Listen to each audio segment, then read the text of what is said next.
Hello friends, this is an interesting video where in Excel using Power Query I will be fetching the name of the vendors for the corresponding GST numbers. So let's see. For the demonstration purpose I have written a few GST number. Now our target is that I want name of the vendor to be written in front of this so that I can check whether this GST number are valid and correct. So the very first step is that you need to grab the Power Query from my open source project where a customized function for this is already written. So just Google GitHub Excel Kida Power Query and the very first search is my project.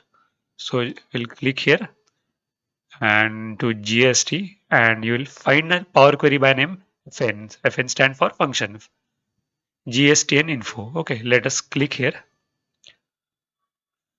Okay, so this is, as you can see, this is a customized function which takes GSTN number of client as input and outputs the vendor name.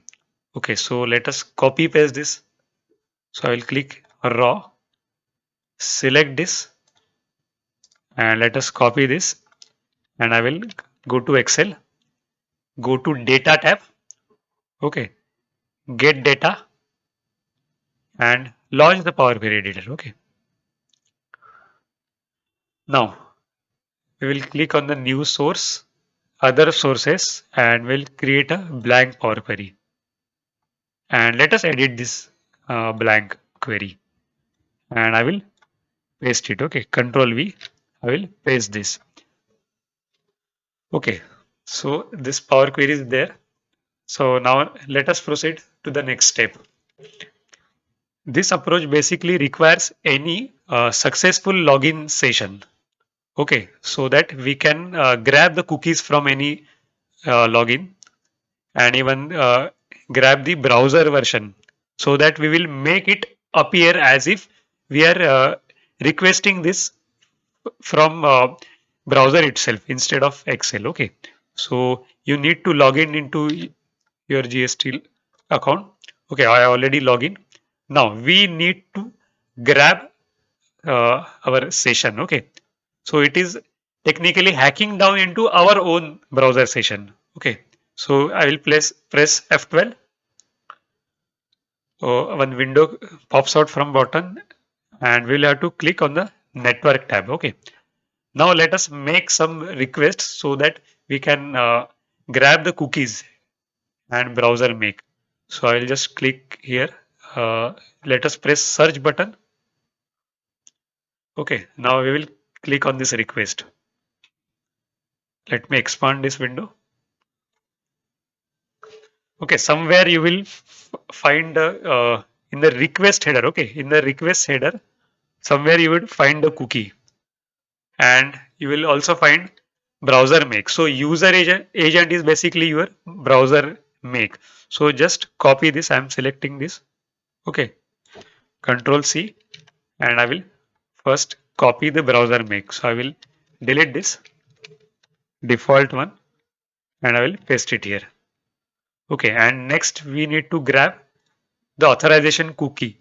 Okay, auth token is equal to then some text followed by semicolon.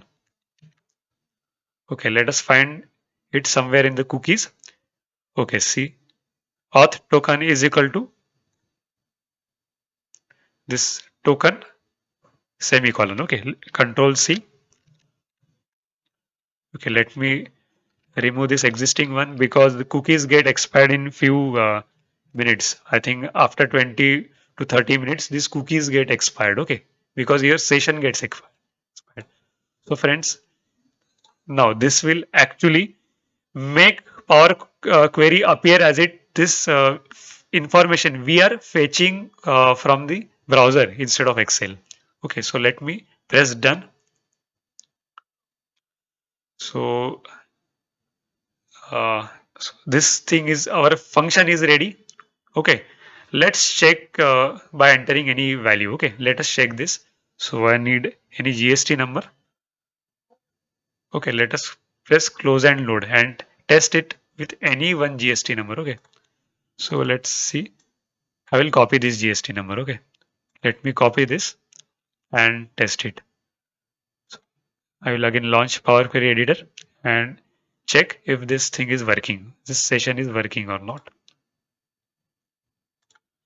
I'll paste it here and I will click invoke. Let's see if this works. So this GST number would be fed to this function and it would return the vendor's name. Let us click invoke.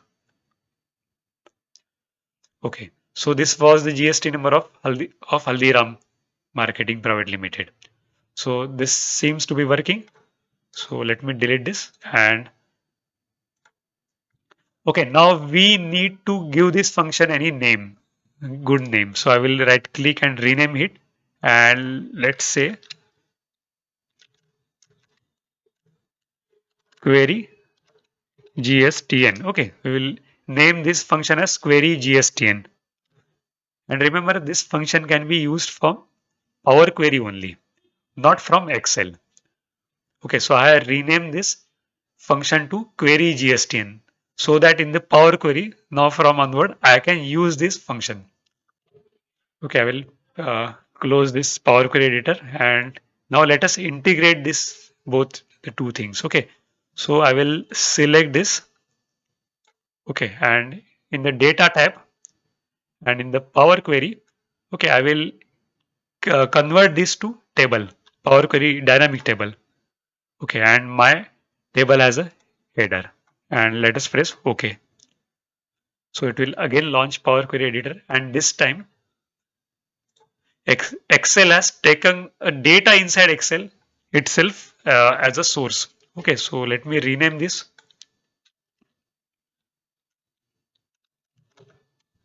Name this anything. Okay, it's not necessary. We will just name it. Okay, now let us insert one column called vendor name in front of this. So I'll click add column and this column would invoke this function query GSTN function. Okay, so let us invoke the custom function we have imported. So let us name the column vendor. Okay, and which function we want to invoke? So we want to invoke a function called query GSTN which we have just now created. Okay, and this function requires input. So which column needs to be treated as input? So this GSTN number column, okay, needs to be treated as an input. And let us press OK. Okay, you will find this message of privacy data. Just press continue and ignore. Okay, ignore and save this. Let's see. So friends, as you can see, GST and name of the vendor of the GST. So let us close and load this. Now friends, using this technique, you can find any number of GSTN numbers. Okay, but friends, make sure you are not taking means you are not querying hundreds of GST number using this. Otherwise, your IP address may be put to a blacklist. So for 10-15 minutes, your IP address would be blocked by the GST website. So make sure that you are doing this for only handful number of GST number and also make sure that you are not repeating anything. Okay, you can remove the repetitions using remove duplicates. Okay. So friends, one more thing I need to share that you need to keep on changing the cookies if you want to reapply this Power Query function in future. So if you enjoyed this video, please hit like button and subscribe to my Excel Kida YouTube channel.